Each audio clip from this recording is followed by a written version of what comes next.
group of tourists in Namibia thought it would be a quiet afternoon. Their jeep had just stopped near a dry riverbed when they heard it, a strange, choked roar coming from the tall grass. At first, they thought it was nothing, maybe a lion, yawning, but their guide, an older man named Jacob Nedlovu, immediately froze. His ears were trained by decades in the bush. This wasn't a yawn, it was a scream. What Jacob saw when he stepped out of the jeep made his heart stop. Just a few feet ahead, a lone pregnant lioness was caught in the coils of a massive African rock python. The snake's body was thicker than his arm, wrapped around the lioness's chest and belly. Her claws raked at the air, but the python's strength was terrifying. With each breath she tried to take, the coils grew tighter. Jacob knew this lioness. She was special, the only female in a pride, ruled by two massive males. For months, she had stayed close to them, finally showing signs of pregnancy after years of failed attempts. Conservationists had quietly called her Hope, because that's what she represented, the last chance for this pride's future. Now, that future was slipping away. From the edge of the trees, the two male lions appeared. Their manes were golden in the setting sun, their bodies huge and muscled, but they didn't move. They just stood there, watching. No growl, no charge, just silence. Jacob couldn't believe it. He had seen these lions chase off hyenas, and even take down buffalo. Why not this snake? Why were they frozen? Hope let out another weak roar, but it faded into a whisper. Her eyes began to close. Jacob gripped the only thing he had, a long metal pole used for checking tire pressure, and began walking toward the fight. His brain screamed at him to stop, but his heart pushed him forward. This lioness wasn't just another animal. She was carrying life. He didn't attack the python's head. He didn't get close enough to risk a bite. Instead, he circled wide, then slammed the pole down hard on the tail of the snake. Not to injure, just to disturb. The reaction was instant. One of the male lions let out a roar that made the trees shake. Then he moved. Fast. He launched himself at the python, claws slashing. The other male followed a second later. The grass exploded into a blur of gold and brown.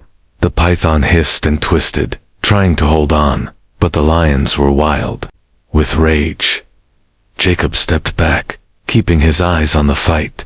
The lions worked as one clawing, one biting, one trying to pull the coils away. The snake's body started to bleed, its grip slowly loosening, but it wasn't enough. The lioness was still limp. The python was still wrapped around her ribs. They needed something more. Jacob pulled a small can from his pocket. It was pepper spray, not meant for animals, but for emergencies. He waited. The python lifted its head, trying to strike at one of the lions. That was his moment. Jacob rushed forward and sprayed the serpent's face. A sharp burst into its eyes and nostrils. The python reeled back, hissing in pain. It twisted violently, releasing the lioness at last. Then it vanished into the tall grass, wounded and angry. The fight was over.